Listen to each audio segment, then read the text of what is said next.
Tuesday, and it's time to get to Hollywood Bets Durbanville. That's where racing is on this Tuesday afternoon. It's lovely to be with you from the Weighted to Win team.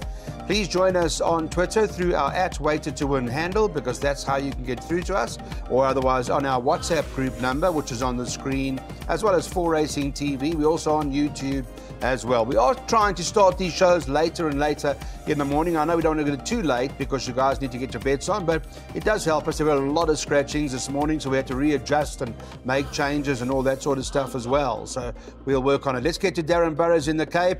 Weather-wise, how's it looking there, Darren? The weather's cleared up beautifully. It's blue skies. The sun's out.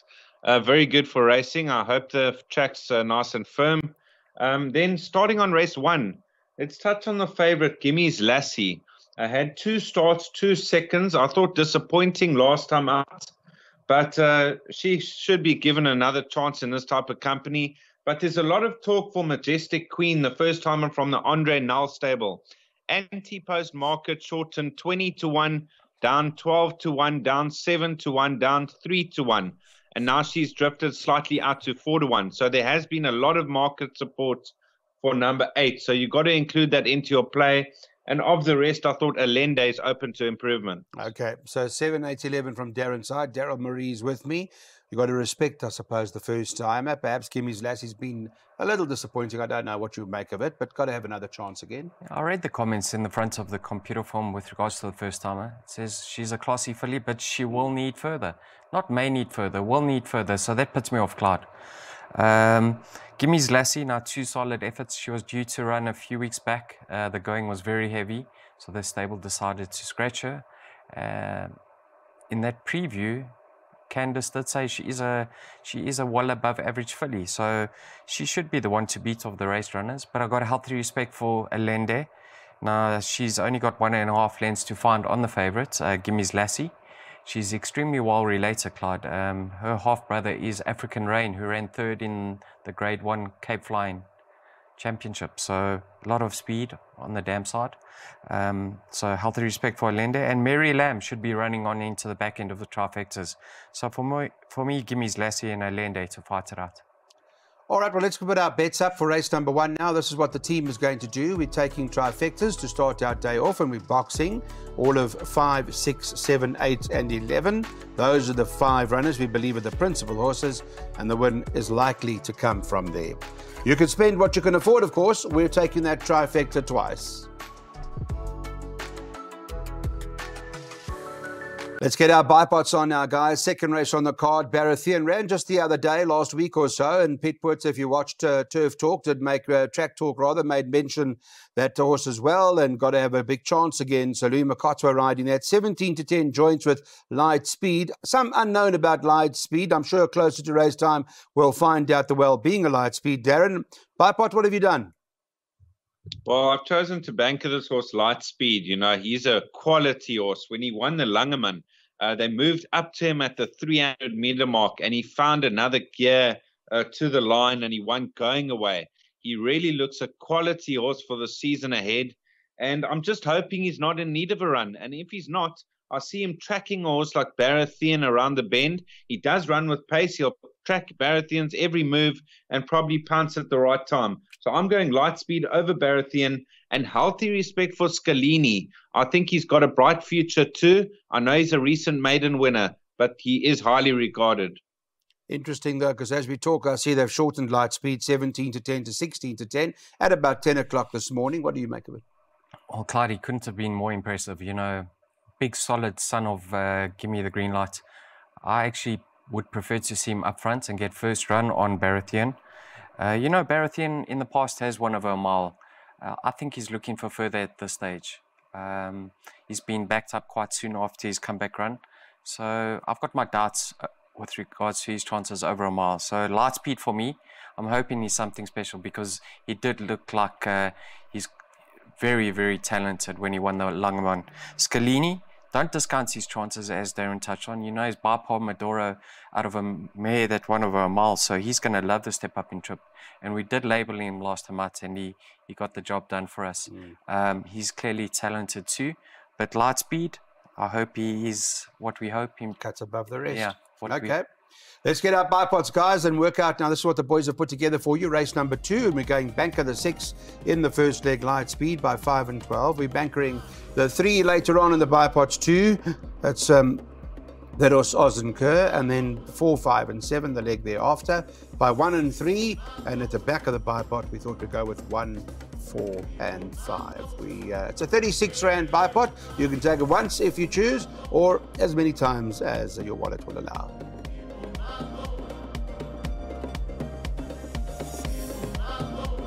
Let's get our place accumulators on now, guys. This is over 1,250 metres, and this morning, Tough Terrain, the favourite, 22 to 10, with Shotgun Willie, a first-timer, at 7 to 2, second choice, and Horse Like Release Me at 9 to 2 is the third choice. Anything about this first-timer, Darren, that you heard, perhaps? Well, in the comments in the computer form say doing very well, but would appreciate further. So I think this also run a big race. It's not a strong maiden field. Of the race runners, Tough Terrain, good first run back after gelding, 2.5 lengths of King Mo. That was over 1,000 meters. This horse is going to improve over 1,250. So I'm going to lean towards Tough Terrain over Release Me. Good second on debut. He's got a deep draw to contend with, but he'll be running home late. Okay, Muzi's out there in Cape Town. He's on this horse, Release Me, you like? Not really, Claude. I respect him. I'm not saying he can't win, but I prefer Tough Terrain. You know, Release Me on debut, you got into the race very, very late. That was up the straight on a heavy track. I think a fast Durbanville's 12.50 might catch him out. He'll be certainly doing his best work late. Whether he gets there in time remains to be seen today. Tough Terrain. Now, I do prefer him over the Knots in Doubt. I think he's certainly going to appreciate the step up in trip. Going to be much fitter this time round. And also he had a few excuses in his comeback start. So I'm expecting him to reverse that form. Tough Terrain, a bank in all bets for me. Okay. Well, we're going to do it on the PA. Let's have a look as to what Daryl and Darren have put together. Darren is concerned that there may be a few more than just Tough Terrain, so he's included the 12 and the 14 in there as well in the place accumulators. Now, of course, that is scratched. The 14 is not running, so please note that that will go in onto the tote favourite, or you can just go 5 and 12. It's entirely up to you. By 3, 5 and 13 in the second leg, by 4, 5 and 12, by 1, 3, 7, 9. And you've got 2 bankers later on, Darren. Yes, I've banked a horse like Warrior. I know he's best over a mile, but in this sort of field, he runs well fresh. I think he'll be in the money, and I've banked it on the road again. I think the Durbanville circuit's going to suit him down to the ground. Okay, well, let's get it on. It costs 432 Rand. Let's have a look at the pick 6, guys. Race number 4 on the card, and this particular event's at 12.50, where they've priced up favourite 22 to 10 Oz and Kerr for Justin Snaith and Samanga Kamala, the team up. Master Josh, the second choice, at 9 to 2, and then you can get 11 to 2 about a first timer from the Snaith yard called Kingdom of Heaven. First leg of the pick 6. Darren, can we get away with bankering Justin's yard? Well, I narrowed this race down to 3 runners. Oz and Kerr, obviously, it's his second run after a rest. He showed good improvement last time out, over 1,000 meters, and will appreciate the step up to 12.50. Then number 5, Fury Nocturne from the Lucinda Woodruff stable. This horse showed good improvement last time out to get beaten under 2 lengths by Lang's Power, and I think he's open to further improvement. And Master Josh, if it wasn't for the draw of 13, he would have been my first choice, but he's going to have his work cut out, but he'll still be right there at the finish. Okay, well, Fury Nocturne is at 10 to 1. I know there was an interview with Lucinda on Track Talk as well, so got to have a chance. Oz and Kerr, the right horse in the race? I liked his comeback run as a gelding, Clyde. You know, that winner, Red Impact, I don't think he's going to retire maiden winner. He'll win his races. And he obviously had the racing experience under his belt. This horse was in need of that comeback run. From a neat draw, I hope he gets the run of the race. And surely he's going to strip much fitter. So I think Oz and Kerr is the right horse over here. You know, Master Josh, if it was up the straight, I don't think there would be much separating the two of them. But because of the swing in the draws, I am favouring the 3 in a big way over here. What's it? So number 5, Fury Nocturne. That form line is yet to work out. I think he's got more of a place chance. His work's cut out to win.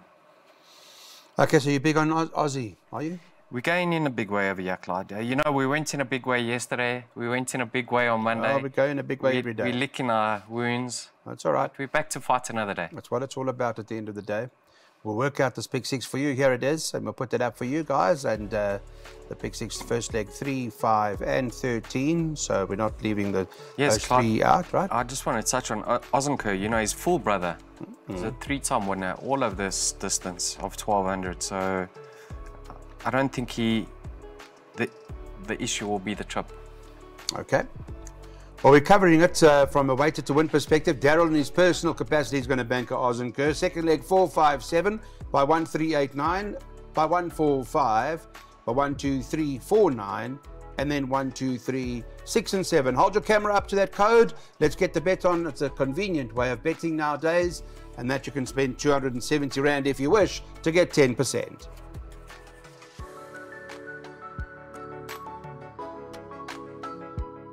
Welcome to Weighted to Win, everybody. It's time to have a look at the halfway mark, kind of. Race 5 now. It's the Hollywood Bets Durbanville race meet. For those that have just joined, welcome. We're looking at the jackpot, and I've got Darren Burrows and Daryl Marie to talk about it with us. Let's talk about the first leg of the jackpot, run over the mile.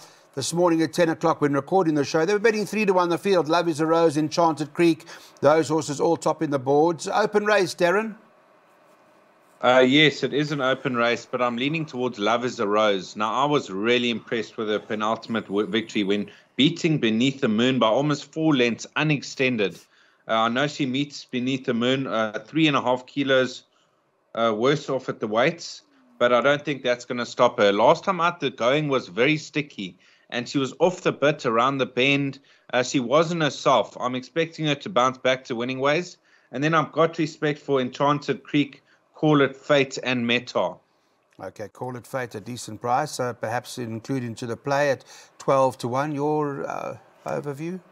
Clyde, you know, on paper, Enchanted Creek has to be the right one. Now, she holds Love is a Rose. Yeah. And she's only half a kilogram worse off for a 3.25 length beating. But then again, you have to read into the fact that she's a 6-year-old mare. Love is a Rose is a 3-year-old filly, only having a 6 starts. Surely you have to think that she's got a huge chance of reversing that form. So I'm leaning towards Love is a Rose over Enchanted Creek. Wouldn't be shocked to see Enchanted Creek win because she's in good form, having a peak run, and she's never disgracing herself. So throw into all your bets. But I like the look of number 7 over here, Lucy in the pink. On form, she's well held. But on that occasion, she didn't get to the front. That I'm talking about the race where she ran behind Love is a Rose. She got beaten 6.5 lengths. I think she really improved when she was allowed to stride up front last time out. So I give her a chance of reversing that form. She is 4 kilograms better off. And if she goes to the front once again, I wouldn't be shocked to see her keep on rolling. Yeah. So I'm going to go for, in order, 7, 5, and 4. Well, there's a little bit of money for Lucy in the pink now. Lucy the pink is shortened from 12s into 11s. Samanga's riding it at this stage of the game, and perhaps that's a bit of a shrewdie to put in. Let's put our jackpot up. This is the plan. We're going 4, 5, 7. That shrewdie's in there with 1, 3, 8, 9 in the second leg by 1, 4, 5, and at the back we're going 1, 2, 3, 4, 9. That's a jackpot. You can spend whatever you feel.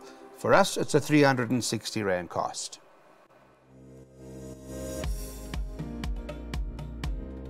We run them over the mile now, and here Petra Mars the favourite at 5 to 2. Second choice number 1 Fleeting at 3 to 1.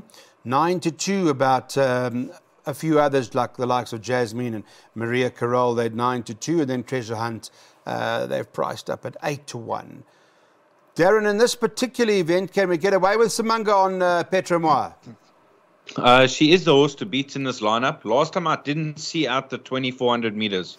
You go back 4 runs. That was her last run over the mile trip, and she won her first run out of the maidens in handicap company. Her penultimate start behind Maria Carol, I think she's as much as 5 kilos better off for a 0.4 length beating. So on that, she has Maria Carol stone cold on form. And then Fleeting also ran in that race behind Maria Carol, and Petra Mars 2 kilos better off with Fleeting for a neck beating. So not much separating numbers 1 and 3. And then throw in Fusillade. She did place in the ladies' mile Last time out in the Champagne Stakes, the 1200, a bit on the sharp side. If you don't know, both 2 and 7 are not running in this race. Daughter of Zeus and Academic Older out of the event. Daryl? Yeah, Clyde, you know, obviously Fleeting and Poitre Noir ran stinkers in the River Jitez listed stakes. Yeah. They're better than that. Obviously, the drop-in trip's going to be favourable. Fleeting from a one draw, I'll make the filly to beat. Healthy respect for Poitre Noir. Darren touched on those weight reversals with Maria Carroll, so they certainly should reverse that form with her. A filly now that number 2's out, Daughter of Zeus is out. Well, a mare, Jasmine, could get easy fractions up front. I know it's been a long time between drinks for her, but you know, if she gets to the front without having to exert too much energy, I wouldn't be shocked to see her filly in a placing position. I've put her into my perms. Okay. Hopefully she can get it right this time right. But in order 1, 3 and 8. All right, 1, 3 and 8. Can we put it up? Let's have a look. I've got another jackpot we worked out for you. I think, Daryl, you've worked out this jackpot, right? Yes, Clyde, no bankers. First leg 1, 3 and 8 by 1, 4 and 5. Taking a chance in the third leg, only gone 2 horses, 1 and 2 by 1, 3, 6 and 7. That perm, come along with me, 360 Rand will get you at 5 times. So will Candice Bass Robinson and Elder De Meyer come to the fore here? They've got the favourite Trip of Fortune, Darren, priced up 22 to 10. Warrior's the second choice at the moment at 3 to 1. And then Captain of Stealth, I guess, not out of it, priced up 4 to 1. What do you like? Well, Trip of Fortune, he has rested since April. Last time out was a below par performance. But he is a winner of the Cape Classic. You know, he beat horses like Zappatillis. He's a really smart horse on his day. I'm not sure of his well-being. He has been rested. So for that reason, a horse like Warrior must have a big chance. I know his KZN season didn't go too well. 2 disappointing efforts. But back in the Western Cape, you know, he's beaten horses like Rascallion and Comedy Dung. That was over a mile. He's effective over 1,400 meters. He should run well. And of the rest, Captain of Stealth. You know, he does over-race up front, and that's costing him lately. It'll be interesting to see the well-being of Trip of Fortune in a race like this. There's a comment in the front of the book, Clyde. May need. Please take notes, Aldo's not riding today, so Gareth Wright takes the ride. Okay, so Aldo's out. I think he's going to drift in the market with regards to his chances now that the comment from the yard is may need. So money should come for the other middle pins. Clyde, I like the look of Warrior. I don't think his KZN campaign went according to plan. He wasn't quite himself. And now that he's been rested, he runs extremely well, fresh. So Warrior, he's got some class about him. If they go quick up front, he'll be picking up the pieces. I expect him to get there in time. I think he'll make a winning comeback. Captain of Stealth, you'll know your fate during the running of the race. Darren hit the nail on the head. He tends to overdo it in his races. But if he comes out and he settles up front, the decent horse, on his day, he can gallop them into the ground. So 1 and 4 for me, Clyde. All right, interesting race. Trip of Fortune, we'll see how that goes with the market. It also got a lot of ability, so may just need it. Up against the likes of Warrior and Captain of Stealth. Interesting race indeed. What are we doing? Let's have a look at our bet. We're taking the exactas 1, 4 and 5. So we're not ignoring Trip of Fortune. And Captain of Stealth for Vaughan Marshall, Warrior for Justin Snaith, and Candice Bass Robinson's Trip of Fortune. It's one of those 3.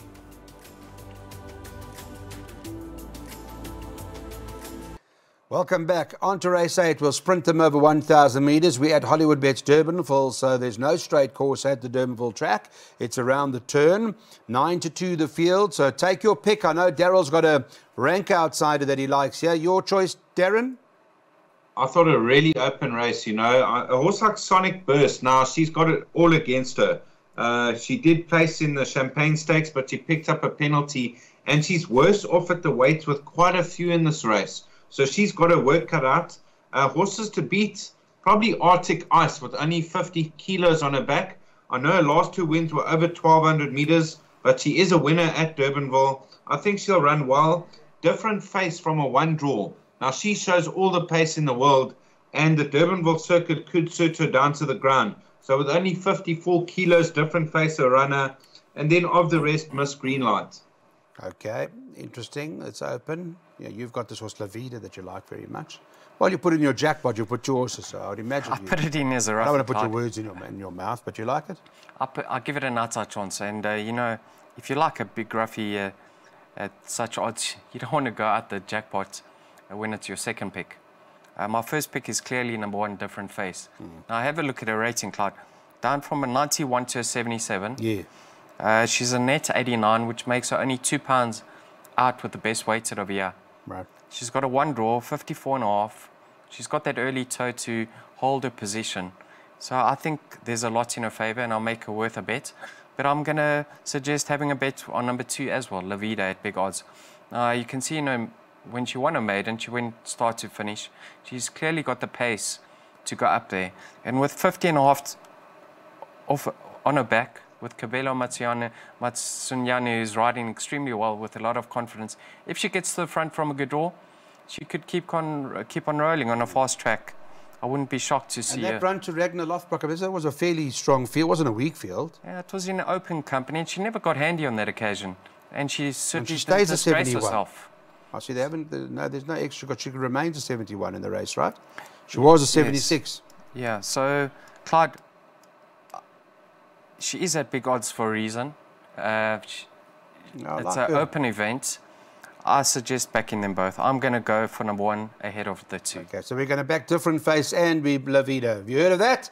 How'd you like to have 2 in the race? We're going to back both. It's called Dutching, Clyde. Well, we'll Dutch then. Let's have a look. Here's the bet. This race, we're going Different Face, Daryl Marie. That's his play. It's currently at 6-1, but don't disregard La Vida in terms of exactas and trifectas either.